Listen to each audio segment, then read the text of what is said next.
अस्सलाम वालेकुम सर। अस्सलाम वालेकुम मियां अब्दुल्ला मुस्तफा, आप कैसे हैं?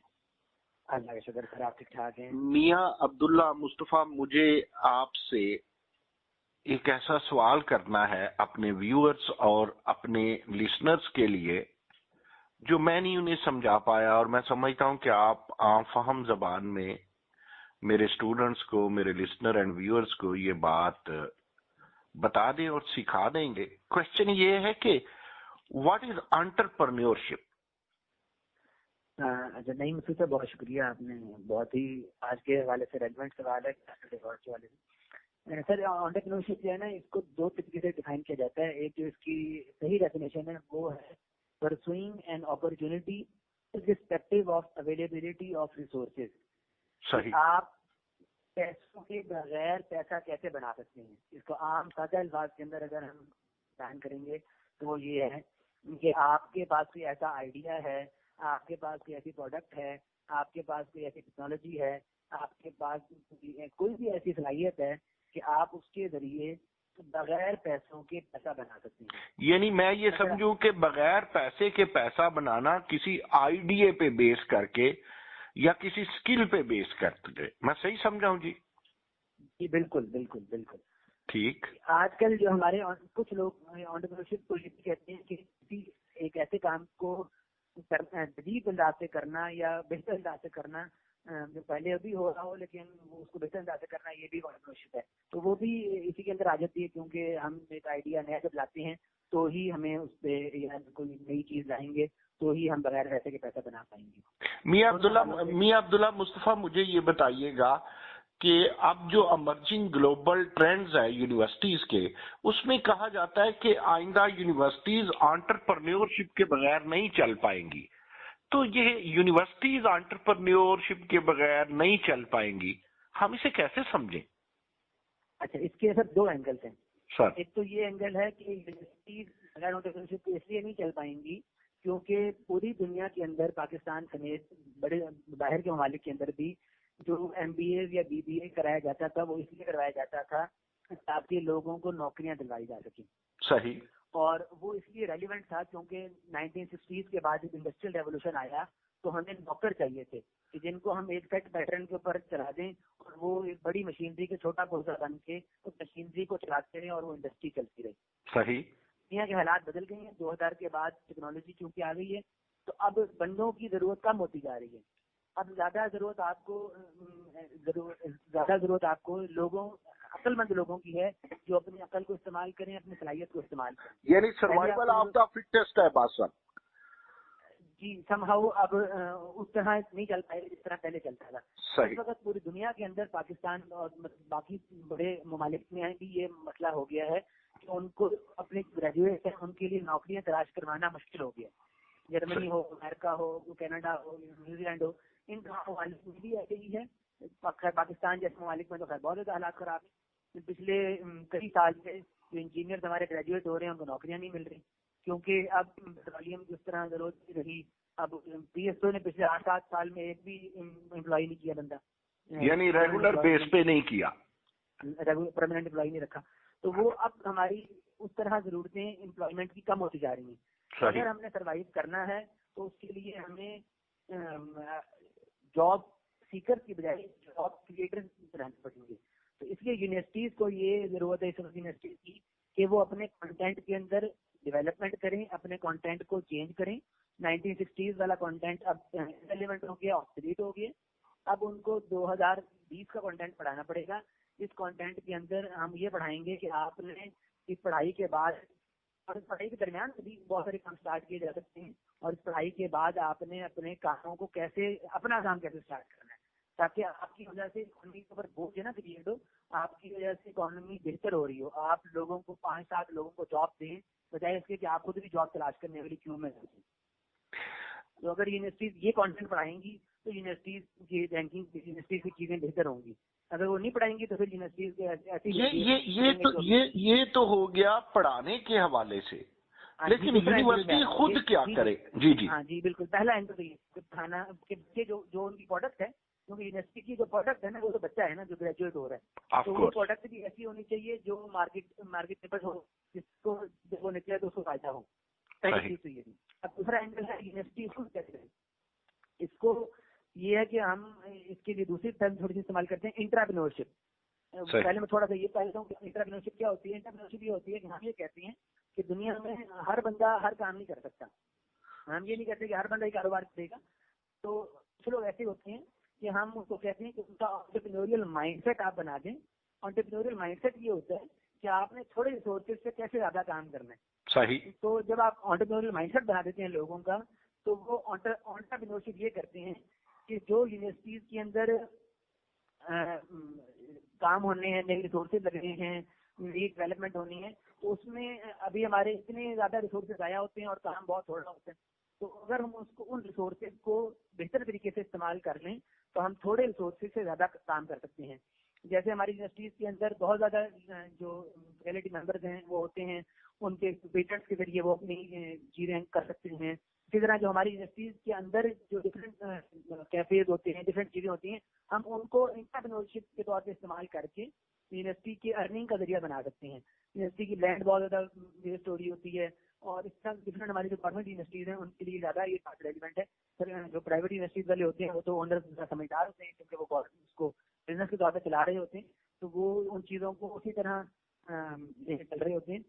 मगर हमारी गवर्नमेंट यूनिवर्सिटीज भी अपने रिसोर्सेज को प्रोडक्टिवली इस्तेमाल करेंगी तो वो सस्टेनेबल होंगी। उनको हर साल गवर्नमेंट की तरफ बजट के लिए भी देखना पड़ेगा कि गवर्नमेंट बजट देगी तो हम चलेंगे। मुझे जहां तक याद पड़ता है वो ये है सर कि UVAS university of veterinary and animal sciences Lahore में है।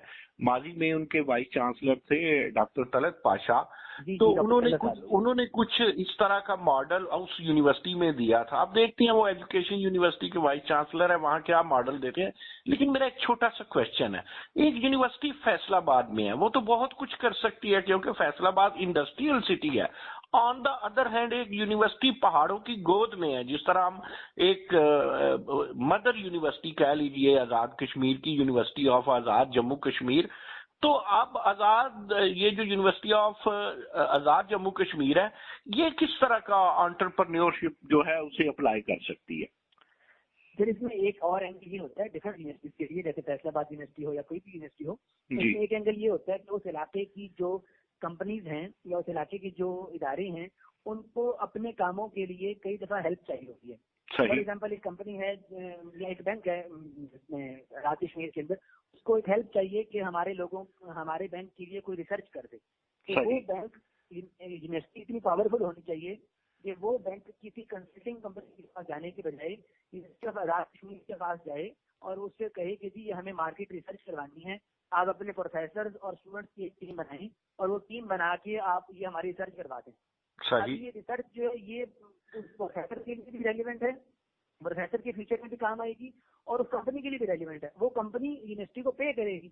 इस तरह के मॉडल भी पंजाब में कुछ यूनिवर्सिटीज में स्टार्ट किए हैं कि वो अपने फैकल्टी और अपनी बच्चों के जरिए एक उन्होंने प्रॉफिट का एक मैकेनिज्म आ लिया 30-70 तक का, जिसमें 70% काम पैसे उनको मिलते हैं जो काम करते हैं, बाकी यूनिवर्सिटी को मिल जाते हैं क्योंकि कुछ यूनिवर्सिटी के भी रिसोर्सेज यूज हो रहे होते हैं।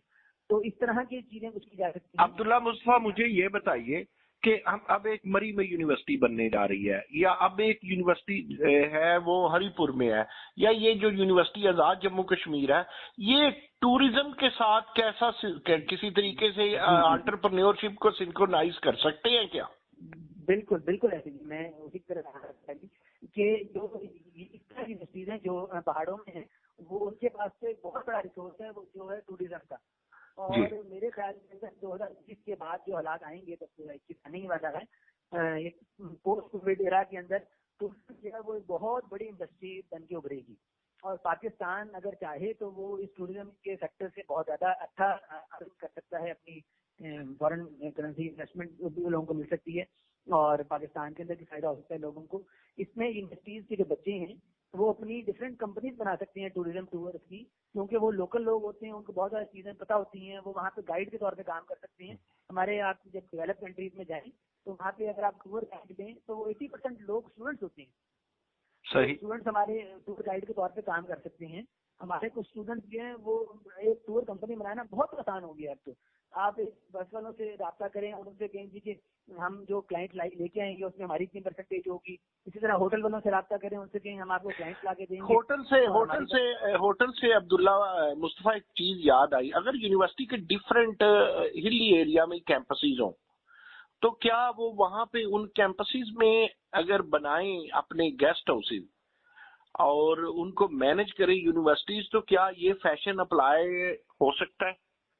मेरा ख्याल है कि अगर एक अच्छा गेस्ट हाउस हो और उसकी अच्छी मेंटेनेंस हो, और मेंटेनेंस में सिर्फ दो चीजें इंपॉर्टेंट होती हैं, एक तो उसकी एक सफाई और दूसरा उसका खाना।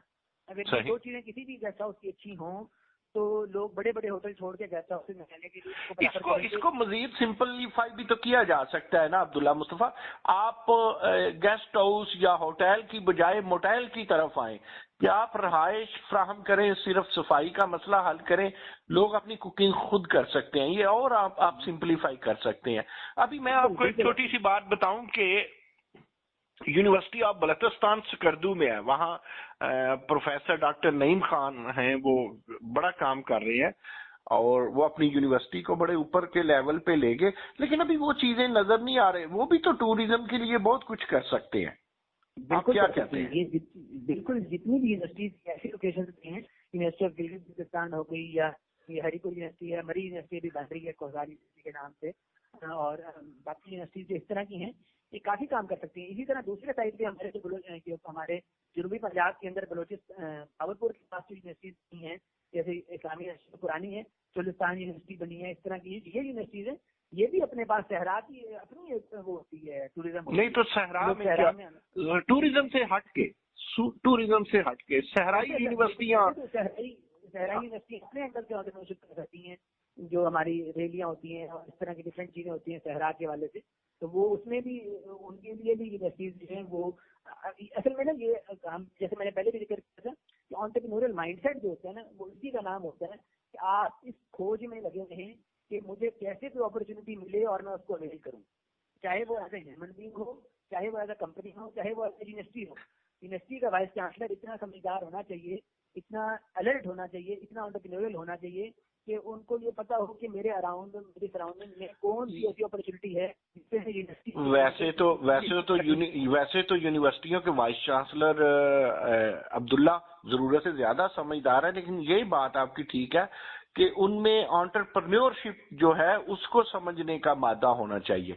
आप मुझे ये बताइए कि एक बच्चा ताजा डॉक्टर बन के आता है, एक बच्चा ताजा इंजीनियर बन के आता है और एक बच्चा ताजा वकील बन के आता है, तो आप उसके एंटरप्रेन्योरशिप को उनको क्या मशवरा देते हैं कि how can they use this?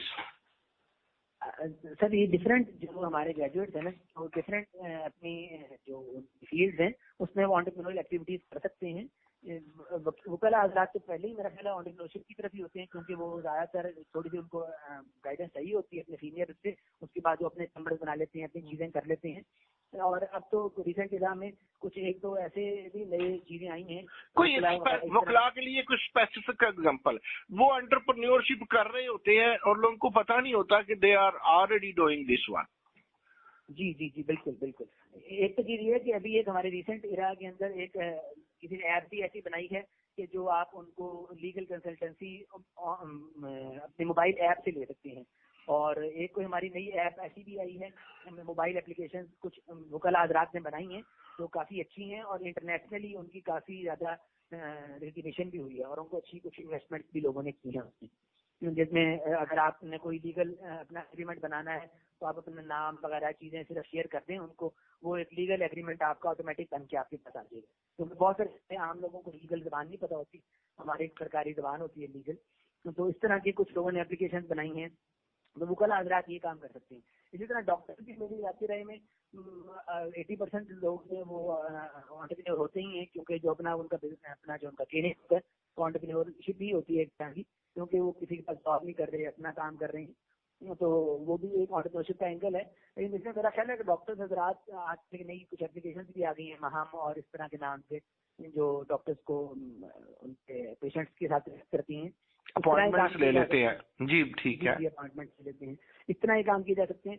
सबसे ज्यादा मैं इंपॉर्टेंस दूंगा इंजीनियर्स को जी। इस वक्त जो सबसे ज्यादा मसला है मेरी राय में पाकिस्तान के अंदर वो इंजीनियर्स के साथ है, क्योंकि इंजीनियर्स जो ग्रेजुएट हो रहे हैं वो आमतौर पे इंडस्ट्री के लिए तैयार होते थे, और अब चूंकि इंडस्ट्री पाकिस्तान में पिछले कई सालों से उस तरह नहीं चल रही और जिस तरह चलनी चाहिए, तो इसलिए सबसे ज्यादा मसला इंजीनियर्स के साथ है। और सबसे ज्यादा मेरी नजर में काबिल भी इंजीनियर हैं। इसमें तो हम कंप्यूटर साइंस सॉफ्टवेयर वगैरह को साइड में कर देते हैं, क्योंकि वो लोग वैसे समझदार होते हैं, वो अपनी एप्लीकेशन बना सकते हैं, गेम्स बना सकते हैं और वेब डेवलपमेंट कर सकते हैं, ये लोग तो ये कर सकते हैं। जो हमारे दूसरे इंजीनियर्स हैं जो फॉर एग्जाम्पल केमिकल के हैं, तो मेरी जाती राय में अगर वो लोग भी थोड़ा सा एंटरप्रेन्योरियल माइंडसेट अपनाएं तो उसमें वो डिफरेंट कैसे अपनाएं क्या करें। जी मैं वही कहने लगा जी, केमिकल के हमारे केमिस्ट्री केमिकल लोग हैं वो इस वक्त काफी एप्लीकेशन भी बना रहे हैं, काफी प्रोडक्ट्स भी बना रहे हैं। कोई हमारा एक साबुन अभी एक हमारे दोस्त ने बनाया है, वो परफ्यूम वाला साबुन है। नहीं ये तो प्रोडक्शन की तरफ आ गए ना, ये तो इंडस्ट्री की तरफ आ गए ना, क्या साबुन बनाना। जी मैं उसमें हाईलाइट करता हूँ कि आप पढ़ाई में और उसके बाद भी कोई ऐसा फॉर्मूला निकालते हैं, जो ऐसी चीज बनाते हैं सही से को आप प्रेजेंट करते हैं किसी के सामने, तो वो लोग फिर इन्वेस्टमेंट खुद आपके पास ले जाते हैं। पैसा आपके पास क्या आएगा, आपको पैसे के पास नहीं चलने की जरूरत पड़ेगी। अगर आपके पास ऐसा कोई आइडिया है, आपके पास कोई ऐसी आपने प्रोडक्ट बना ली है, तो सिर्फ प्रोटोटाइप बनाना हो, प्रोटोटाइप बनाने में कोई बहुत ज्यादा पैसे नहीं लगते। हमारे भी एक दोस्त है, उन्होंने एक ऐसी चीज बनाई है, छोटा सा डिवाइस है कि आप एक गंदा पानी रखें और उस डिवाइस में से गुजारें, पाइप है छोटी सी, उस पाइप में से गुजारें, दूसरी तरफ आपको बिल्कुल साफ पानी आएगा। तो उसकी मार्केटेबिलिटी पाकिस्तान में बहुत ज्यादा इंटरनेशनली उसको रिकग्निशन मिलती है। 10-12 शहरों ने उसको अप्रोच किया है लें और ये प्रोडक्शन करें। तो वो इस तरह के छोटे छोटे काम अगर वो करने शुरू ये बहुत खूब। तो आप मुझे एक छोटी सी बात बताइए कि फर्ज करें मेरे 2-3 अदारे हैं, एजुकेशनल अदारे हैं, तो मैं किस तरह एंटरप्रेन्योरशिप को जो है वो एक्सरसाइज कर सकता हूँ, या मैं लोगों को किस तरह फायदा पहुंचा सकता हूँ, या मैं लोगों से किस तरह फायदा ले सकता हूँ। जी सर, इसमें सबसे पहली चीज ये है कि जो आपके इदारे हैं उनमें जो फैकल्टी पढ़ाने वाली है जी, उसकी थोड़ी सी ट्रेनिंग होनी चाहिए कि वो बच्चों को जो पढ़ाएं जब, तो वो अपनी पढ़ाई के साथ साथ उनको थोड़ी एंटरप्रेन्योरियल माइंडसेट भी पढ़ाएं। उसके लिए जरूरी है कि थोड़ा सा उस फैकल्टी की भी फैकल्टी ट्रेनिंग होनी चाहिए। वो हम IBA कराची के तौर पर भी कराते हैं और भी डिफरेंट कार्य कराते होंगे, तो वो उनकी अगर थोड़ी सी ट्रेनिंग हो जाए तो जो बच्चों को पढ़ा रहे हों तो उनको थोड़ा सा उस एंगल से भी गाइड करना चाहिए कि आपके पास जो आप तलाश करें कि आपके क्या अपॉर्चुनिटीज हैं जिनको आप अभी पढ़ाई के दरमियान भी थोड़ा बहुत देख सकते हैं, पढ़ाई के बाद परसू कर सकते हैं। मैंने दानिस्ता अब्दुल्ला मुस्तफा आपका IBA के साथ मुंसलिक होना उसका तज़किरा नहीं किया। मेरा ख्याल था मैं एंड पे जब आपसे बात मुकम्मल करूंगा तो इस पे बात करूंगा, लेकिन चले अब IBA का आपने तज़किरा कर दिया। IBA का जब कोई तज़किरा करता है तो मुझे wonderful campus of the Sukkur याद आ जाता है। आप तो खैर IBA कराची में हैं, मैंने वो देखा नहीं, होपफुली वो भी बड़ी जानदार और शानदार यूनिवर्सिटी होगी। तो IBA में आप क्या करते हैं, और जो आप करते हैं वो कहीं और भी पाकिस्तान में एंटरप्रेन्योरशिप ग्राउंड पे हो रहा है? अच्छा, ये आपने बड़ा मुश्किल सवाल पूछा। मुश्किल सवाल के जवाब में ना की तारीफ ज्यादा हो जाती है तो लोग समझते हैं कि मैं अपने इदारे की तारीफ कर रहा हूँ, लेकिन नहीं करनी चाहिए। बंदे को अपने इदारे का, अपने घर का, अपनी फैमिली का एक पॉजिटिव, अपने मुल्क का, अपनी पॉलिटिकल पार्टी का, अपनी यूनिवर्सिटी का, अपने किसी भी सेंटर का एक पॉजिटिव सफारतकार होना चाहिए। इसमें कोई बुराई नहीं है। बिल्कुल ठीक है जी सर। उसमें सूरत ये है कि हमारे IBA कराची के अंदर एक सेंटर है जिसको हम कहते हैं सेंटर फॉर एंटरप्रेन्योरियल डेवलपमेंट। सही, मेरा ताल्लुक है। और इसके अंदर एक चीज होती है इंक्यूबेशन सेंटर, एक चीज होती है एंटरप्रेन्योरियल सेंटर। जी, एंटरप्रेन्योरियल सेंटर वो होता है कि जिसके अंदर एंटरप्रेन्योरशिप टीचिंग हो रही होती है, एंटरप्रेन्योरियल रिसर्च हो रही होती है और इंक्यूबेशन सेंटर होता है। सही, एंटरप्रेन्योरशिप टीचिंग ये कहते हैं कि जिस डिफरेंट एंटरप्रेन्योरशिप के ऊपर कोर्सेज हो रहे हों, वर्कशॉप हो रही हो, ट्रेनिंग हो रही हो, जैसे मैंने जिक्र किया कि हम स्किल डेवलपमेंट ट्रेनिंग करवाते हैं, इस तरह डिफरेंट जो हमारे लोग हैं उनके लिए हमारे पास कोर्सेज IBA कराची के अंदर अवेलेबल हैं। जैसे आपने इंजीनियर्स का जिक्र किया था, तो हमारे पास इंजीनियर्स के लिए अलग कोर्सेज हैं, हमारे पास एग्रीकल्चर वालों के लिए अलग कोर्सेज हैं। तो वो इस तरह की हमारी टीचिंग हो रही होती है। और जो एंटरप्रेन्योरशिप रिसर्च है उसके अंदर ये है कि पाकिस्तान के अंदर जितने तो इंटरनेशनली पाकिस्तान की आज तक किसी कंपनी के ऊपर कोई रिसर्च पेपर नहीं लिखा गया सिवाय TCS के, और उसके ऊपर भी गवर्नेंस के हवाले से लिखा गया पेपर, उसके एंटरप्रेन्योरशिप टेक्निक के हवाले से नहीं लिखा गया। सही। तो और पाकिस्तान के अंदर के हमारे लोग जो हैं वो ज्यादा फोकस इसके ऊपर नहीं करते, सही। वो जो हमारी छोटी कंपनी बड़ी कंपनी बनी है अब, मियाँ साहब जो मियाँ बशीर साहब थे उनकी कंपनी सितारा बनी, तो वो कैसे एक पीढ़ी से लेके एक खरबपति कंपनी तक चले गए। तो ये एक कहानी होती है पूरी, जिसमें जद्दोजहद होती है, जिसमें मेहनत होती है, जिसमें कुर्बानियाँ होती हैं कई, तो फिर ये कंपनी वहाँ जाके वहाँ पहुँचती है। तो वो इस तरह की हमारी एक बात है। अब हमने केस स्टडीज लिखी हैं और हमारे रिसर्च पेपर्स हैं कि आप कैसे कामयाब एंटरप्रेन्योर बन सकते हैं, क्या कैरेक्टरिस्टिक्स होते हैं, चुनियोटी एंटरप्रेन्योर की क्या खूबियात थी। इस तरह डिफरेंट एंगल्स के ऊपर हमारी रिसर्च है जो हमारा एक विंग पूरा काम करता है। और तीसरी चीज जो पाकिस्तान में लोगों के पास अवेलेबल है वो है incubation centre. Incubation centre Pakistan के डिफरेंट यूनिवर्सिटीज में है, जिसमें हम अपनी कंपनीज को, छोटे स्टार्टअप आइडियाज होते हैं उनको एक बड़ा स्टार्टअप और मसलन कहाँ है जी, किस किस यूनिवर्सिटी में इंक्यूबेशन सेंटर्स हैं? जी मैं उस एक सेकंड ये बात मैं थोड़ा सा जी प्लीज। ये तीनों चीजें जब होंगी तो ये एंटरप्रेन्योरियल सेंटर होगा। सही। और फॉर्चुनेटली या अनफॉर्चुनेटली पाकिस्तान के अंदर सिर्फ एक एंटरप्रेन्योरियल सेंटर है जो IBA कराची के अंदर है। और ये हमारी खसूसियत है। और ये सिर्फ IBA में हम समझते हैं कि बाकी जगहों पर भी होना चाहिए। अब मैं आता हूँ इंक्यूबेशन सेंटर के ऊपर। इंक्यूबेशन सेंटर जो है, अब हमारे HEC ने पिछले कुछ साल पहले हर यूनिवर्सिटी के अंदर बनाने की रिक्वायरमेंट करती है कि हर यूनिवर्सिटी इंक्यूबेशन सेंटर बनाएगी। लेकिन हमारे यहाँ जो पाकिस्तान में बहुत सारी चीजें हैं, पता नहीं कहनी चाहिए बात ऐसे नहीं कहनी चाहिए, लेकिन मैं खुद भी कह देता हूँ कि बहुत सारी चीजें जो है वो सिर्फ बोर्ड लग जाता है बिल्डिंग के बाहर कि बिजनेस इंक्यूबेशन सेंटर बनेगा, प्रैक्टिकल नहीं होते, प्रैक्टिकल नहीं होती। सही। तो इस तरह जो बोर्ड लगे हैं वो तो पाकिस्तान की तकरीबन 90% यूनिवर्सिटीज में लगते हैं, लेकिन जो प्रैक्टिकल यूनिवर्सिटीज काम करेंगे उसमें या जब आपने प्रैक्टिकल की बात की, मैं एक छोटा सा क्वेश्चन, माजी में सरगोदा यूनिवर्सिटी जब ग्रो कर रही थी, डॉक्टर अकरम चौधरी उसके वाइस चांसलर थे, तो उन्होंने वहां पे अपना एक फार्मेसी बनाई, अपना यूनिवर्सिटी का एक हेल्थ सेंटर बनाया, फिर उन्होंने एक जो बड़ा उनका कामयाब कामरान सिलसिला रहा प्रोजेक्ट, उन्होंने मिनरल वाटर बनाया। तो जिन तीन चीजों का, हेल्थ सेंटर, फार्मेसी, क्योंकि डॉक्टर ऑफ फार्मेसी वो करवाते थे, हेल्थ सेंटर वो DPT वगैरह भी करवाते थे, हेल्थ सेंटर क्योंकि उनका मेडिकल कॉलेज भी था वो, तो हेल्थ सेंटर इसलिए। फिर तीसरी चीज जो मैं अर्ज कर रहा हूँ, मिनरल वाटर, तो क्या इनको वो जो एंटरप्रेन्योरशिप है उसमें हम कंसीडर कर सकते हैं, ये जो काम यूनिवर्सिटी ने किए? बिल्कुल, ये मैं समझता हूँ कि बहुत कामयाब एग्जाम्पल है एंटरप्रेन्योरशिप की, और डॉक्टर असलम साहब का जिक्र कर रहे हैं, बहुत उन्होंने सरगोदा यूनिवर्सिटी को बड़ा अच्छा डेवलप किया उन्होंने, और इस तरह की मेरा ख्याल है बहुत अच्छा डेवलप किया, और इसीलिए जेल की हवा भी खाई बगैर किसी तहकीक और तस्दीक के। नैब ने उन्हें जो है वो पाबंदी सलासर रखा, ज़दोकोप किया, बहुत ज़दोकोप किया नैब ने उनको। ये भी तो होता है ना कि जो करेगा वो फंसेगा, जो नहीं करेगा वो जिंदाबाद। बिल्कुल बिल्कुल ऐसे ही है। अच्छा, एक मेरा कॉन्सेप्ट और क्लियर कर दीजिए। अब सरगोदा यूनिवर्सिटी ने बहुत ज्यादा अफिलिएशंस दी, जब वो अफिलिएशंस देती हैं यूनिवर्सिटियां, तो उसमें उन्हें एंडोमेंट फीस आती है, सिक्योरिटी फीस आती है, रजिस्ट्रेशन फीस आती है, एडमिशन फीस आती है, फिर उनके लोग वहां जाते हैं, तो उस हवाले से TADA भी वो प्राइवेट इंस्टीट्यूशंस पे पड़ता है जो उनके साथ अफिलिएटेड होते हैं, और वो आगे से ग्रो करते हैं, उसमें तालीमी खिदमात भी होती हैं। क्या ये अफिलिएशन देने को, यूनिवर्सिटी के अफिलिएशन देने को यूनिवर्सिटी की जानब से हम एंटरप्रेन्योरशिप के अम्ब्रेला तले समझ सकते हैं या नहीं समझ सकते? मेरा ख्याल है बिल्कुल हम समझ सकते हैं, क्योंकि उसमें भी यूनिवर्सिटी के बहुत ज्यादा रिसोर्स नहीं लगते, लेकिन क्योंकि यूनिवर्सिटी की क्रेडिबिलिटी होती है, नाम होता है, गुडविल होती है, उसकी जो डिग्री अवार्डिंग अथॉरिटी होती है वो होती है, उसको आज यूटिलाइज करके अगर यूनिवर्सिटी के लिए कुछ अर्न कर रहे हैं, लेकिन उस अर्निंग में जो लीगल रिक्वायरमेंट्स हैं, जो मेरिट की रिक्वायरमेंट्स हैं, वो पूरी करनी चाहिए। और उसके बाद ये बिल्कुल करना चाहिए, डॉक्टर साहब ने भी किया था और भी कुछ यूनिवर्सिटीज करती हैं, और ये बिल्कुल करना चाहिए। लेकिन मेरा ख्याल हमारे छात्र इसी पर हैं कि अगर वो कुछ हेल्प करेंगे। और मेरा ख्याल इसका दूसरा एंगल ये भी है कि बहुत सारे इलाके, पाकिस्तान के छोटे इलाके जहाँ यूनिवर्सिटीज नहीं है, तो वहाँ पे यूनिवर्सिटी की एफिलिएशन देने की वजह से वहाँ पे लोगों के लिए पढ़ाई आसान हो जाती है, एक्सेसिबल हो जाती है, तो ये बिल्कुल देनी चाहिए। लेकिन उसका फिर पहली बात जैसे दोबारा आ जाएगी कि पाकिस्तान में लोग काम करने से डरते हैं कि बाद में समझ जाएंगे।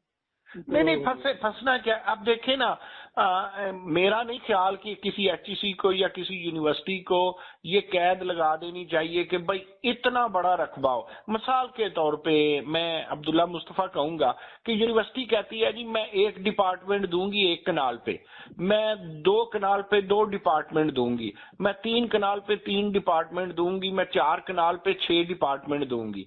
वो इसको इस तरह कैटेगराइज कर ले, या वो आज देखें आप पूरी दुनिया में ऊपर को जा रहे हैं, वो नीचे को मरले गिनते हैं। कई यूनिवर्सिटीज वो डबल स्टोरी ट्रिपल स्टोरी को गिनती नहीं है। तो मेरा ख्याल है कि यूनिवर्सिटी, चले ये तो एक अलग बात है, it's related to affiliation and policy. मुझे एक बात बताएं, फर्ज करें आपको यूनिवर्सिटी ऑफ जंग एक नई यूनिवर्सिटी बनी है, यूनिवर्सिटी ऑफ जंग के वाइस चांसलर कहते हैं कि मेरे पास सेमिनार करें, या वो कहते हैं जी मुझे सुजेस्ट करें कि उन्हें अफिलिएशन दे करके एंटरप्रेन्योरशिप की तरफ जो फौरी आया जा सकता है, वो अगर आए तो उन्हें आना चाहिए या नहीं आना चाहिए। अगर आना चाहिए उन्हें रीजनल लेवल पे आना चाहिए, या उनका जो एक्ट इजाजत देता है पूरे सूबे लेवल पे आना चाहिए। अगर थोड़ा सा सवाल को रिपीट कर दे, मुझे आपका सवाल समझ नहीं आता। मैं कहता हूँ कि हम फॉर एग्जांपल यूनिवर्सिटी ऑफ जंग एक नई यूनिवर्सिटी बनी है, जी बिल्कुल, वो एंटरप्रेन्योरशिप की तरफ आना चाहती है, वो आपको बतौर कंसल्टेंट कंसल्ट करती है। उसके वाइस चांसलर, उनके वाइस चांसलर का वो बला सा नाम है डॉक्टर शाहिद मुनीर साहब, वो कहते हैं जी आप अब्दुल्ला मुस्तफा आप यहाँ सेमिनार करें, या अब्दुल्ला मुस्तफा मुझे सुजेस्ट करें फॉर एंटरप्रेन्योरशिप एक यंग यूनिवर्सिटी को। तो आप देखें, एक जो मुझे समझ आती है, एक तो तरीका ये है कि वो फौरी रीजनल या सूबाई लेवल पे अपने एक्ट की इजाजत के मुताबिक अफिलिएशन देना शुरू कर दें, चेक एंड बैलेंस रखें, नए तरीके, वो बड़े बात सलाहियत है, नई सोच और नया अंदाज लाएं। दूसरा ये है कि वो इंडस्ट्रियल की तरफ आए, तीसरा ये है कि वो किसी और मार्केटिंग की तरफ आए। तो आप उन्हें फौरी स्टेप बाय स्टेप क्या कहेंगे, व्हाट शुड दे डू? इसमें पहला स्टेप तो जो मेरी राय है उसमें ये करना चाहिए, मेरी राय गलत भी हो सकती है और मेरी राय के खिलाफ भी हो सकता है किसी को। मेरी राय के अंदर उनको सबसे पहले तो अपनी जो एक्सपेक्टेशन होता है उसको स्ट्रॉन्ग करना चाहिए। उसका फायदा ये होगा कि अगर वो इंडस्ट्री के पास जाएंगे तो इंडस्ट्री उनको उसी वक्त उनको मतलब जंग में, ये इसीलिए मैंने जंग की एग्जांपल दी कि जंग में फैसलाबाद वाली या लाहौर वाली कराची वाली इंडस्ट्री तो नहीं मिलेगी। वो किसके पास जाएंगे? वो तो एग्रीकल्चर में जा सकते हैं, वो डेयरीज में जा सकते हैं। मुझे ये कंफर्म नहीं पता इस वक्त कि उनके पास एग्रीकल्चर या नहीं, मैं आपको बता रहा हूँ ना, डेयरी और एग्रीकल्चर की तरफ जा सकते हैं, इंडस्ट्री वहां नहीं है। सो मैंने ये एग्जांपल इसलिए दी। जी मैं आपकी बात समझ गया।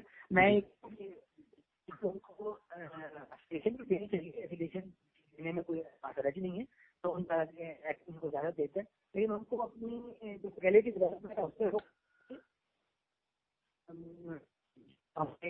डिफरेंट एंगल्स होते हैं इसके भी, प्रोजेक्ट लेने के भी कुछ इंटरनेशनल प्रोजेक्ट होते हैं जो इंटरनेशनल एजेंसीज दे रही होती हैं। तो अगर आपकी फैकल्टी में जान हो तो वो रिसर्च के हवाले से होते हैं, वो जैसे आपने इंडस्ट्री करके इंडस्ट्री के हवाले से भी होते हैं, लेकिन कुछ रिसर्च के हवाले से प्रोजेक्ट होते हैं, कुछ ट्रेनिंग के हवाले से होते हैं।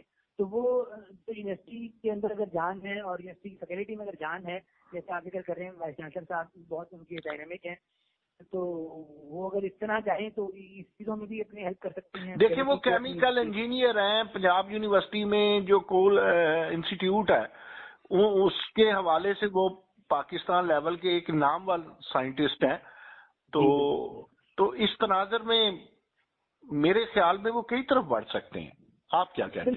असल में बिल्कुल बढ़ सकते हैं। मैं अभी तक हतमी राय इसलिए नहीं दे सकता क्योंकि मैं उनकी डायनेमिक्स को अच्छी तरह से नहीं जानता, और मैं उनकी फैकल्टी जो है उनकी उसको मैं सही तरह नहीं जानता। आप ये समझिए ना, एक मॉडल है यूनिवर्सिटी का, और वो मॉडल वहां पे पड़ा है जहाँ पे इंडस्ट्री नहीं है, डेयरी है, एग्रीकल्चर है।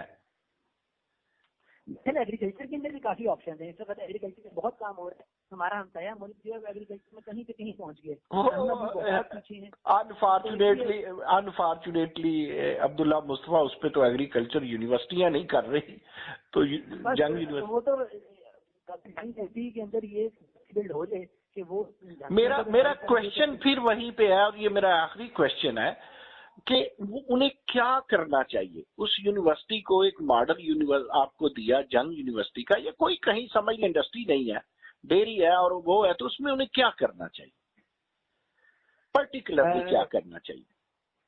सर मैं फिर वही बात कहूँगा, एक तो ये कि पहले तो उनको अपनी स्केलिटी के बदले इन्वेस्टमेंट करनी चाहिए डेवलपमेंट के अंदर, क्योंकि जो असल सवाल उनसे होगा ना, जी जी उससे होगा कि उनके जो ग्रेजुएट हो रहे हैं लोग, उनकी एम्प्लॉयमेंट की क्या सूरत हाल है, उनकी आगे फ्यूचर की क्या सूरत हाल है। उनकी जो कोर प्रोडक्ट होती है ना, यूनिवर्सिटी हो या कोई भी कंपनी हो, उसको ज्यादा मेन फोकस जो है वो अपनी कोर प्रोडक्ट पे करना चाहिए और करना होता है। तो इसलिए यूनिवर्सिटी को अगर सबसे पहला जो फोकस होता है वो अपनी जो हमारे ग्रेजुएट्स हो रहे हैं उनके ऊपर करना चाहिए कि हमारे ग्रेजुएट जो हैं वो एम्प्लॉयबल हों, हमारे ग्रेजुएट जो हैं वो मार्केटेबल हों, हमारे ग्रेजुएट जो हैं वो ना हो, जॉब क्रिएटर्स हों। तो पहले तो इनके ऊपर उनको किसी भी यूनिवर्सिटी को इस चीज ज्यादा फोकस करना चाहिए। एक तो ये कि जो उनके ग्रेजुएट यूनिवर्सिटी ध्यान से ग्रेजुएट होगा, जैसे आपने जिक्र किया कि जहाँ के अंदर कोई इंडस्ट्री नहीं है, कोई इस तरह की चीजें नहीं है, तो वो कहाँ जाएगा, जॉब ही नहीं मिलेगी उसको। तो इसलिए उनको जो बच्चे जो वहाँ से निकले ग्रेजुएट हों, वो अगर इस तरह से ट्रेंड हों, डेवलप्ड हों कि वो एंटरप्रेन्योर माइंडसेट हो उनका, तो वो अगर खुद कुछ एंटरप्रेन्योरियल एक्टिविटीज शुरू करेंगे तो उस इलाके में एंटरप्रेन्योरियल एक्टिविटीज डेवलप होना शुरू हो जाएंगी और वहाँ पे आहिस्ता आहिस्ता इंडस्ट्री की तरफ भी लोगों को रुझान आता जाएगा। वो जहाँ तक जॉब्स का है, देखिए वो तो अब्दुल्ला मुस्तफा, ये है कि यूनिवर्सिटी से जो बच्चा निकलता है, एक तो यूनिवर्सिटी में सूबे के पूरे पाकिस्तान के बच्चे होते हैं, वो फिर पूरे पाकिस्तान में फैलते हैं।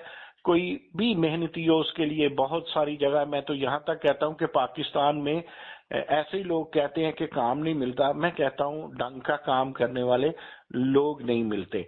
बिल्कुल बिल्कुल, मैं कंप्लीट आपकी बात एग्री करता हूँ। जाते जाते मुझे ये बताइए कि एक बच्चा है, वो लम से फारिग होता है और उसने मार्केटिंग में बीबीए किया है या कोई भी ग्रेजुएशन किया है, तो उसका और एंटरप्रेन्योरशिप का आपस में कोई सिम्बियोटिक रिलेशनशिप बन सकता है, बाहमी मुफाद का रिलेशनशिप सामने आ सकता है ऑन ग्राउंड? ये आपने बड़ा मुश्किल सवाल किया है, वो इस वजह से क्योंकि आपने एक इदारे का नाम ले लिया है और मैं उनके बारे में बात करूंगा। चले फर्ज करें किसी यूनिवर्सिटी से निकलता। अच्छा, एक तो ये होता है कि जब महंगी यूनिवर्सिटी के ग्रेजुएट होते हैं जी, तो उनको ये पढ़ाया जाता है कि आप क्योंकि डिग्री कर रहे हैं, बैचलर्स की 40 लाख रुपया दे के, तो इसलिए आपने छोटा काम नहीं करना, आपने आम काम नहीं करना। जो आम बनता है ना, आप उसके ऊपर हैं, आप उससे सुपीरियर हैं। ट्रेनिंग ये तो बड़ा फजूल ट्रेनिंग है। आई एम सॉरी, मैं मार्केटिंग का बंदा नहीं हूँ, ना बिजनेस का बंदा नहीं हूँ, काम तो कोई भी नहीं छोटा होता। जी बिल्कुल, मैं अगली बात यही करने वाला हूँ, क्योंकि उनकी ये ट्रेनिंग होती है और ये एक गलत ट्रेनिंग होती है, तो इसकी वजह से वो हर आम काम को छोटा काम तो नहीं कर देते हैं, जबकि कोई काम छोटा काम नहीं होता, कोई काम आम काम नहीं होता। तो वो उनको एक स्ट्रेटेजी प्रायोरिटी है, बी है, उसको BHAG जी, हेरी एडिशियस गोल, कि जब आप ग्रेजुएट हो तो आपका एक बहुत बड़ा, बहुत खूबसूरत सा, बहुत अट्रैक्टिव सा और एक नुमाया गोल होना चाहिए जिंदगी के अंदर। तो आप इस तरह चीजों को बढ़ाते हैं तो वो फिर जिस काम को हम आम नहीं समझते, छोटा नहीं समझते, तो वो इसीलिए तो फिर पाकिस्तान में मिसफिट होते हैं और बाहर चले जाते हैं। बहरहाल आपका बहुत शुक्रिया। मैं आपकी गुफ्तगू से मैं तो खुद मुतासिर हुआ हूँ। उम्मीद है कि मेरे लिसनर और व्यूअर्स को भी पसंद आई होगी। इंशाल्लाह जब फिर अगली आपसे मुलाकात होगी तो मजीद हम टॉपिक्स देखेंगे, मजीद चीजें देखेंगे। आज बस इतना ही। अल्लाह हाफिज। जी, बहुत थैंक यू। अस्सलाम वालेकुम। अस्सलाम वालेकुम मियां अब्दुल्ला।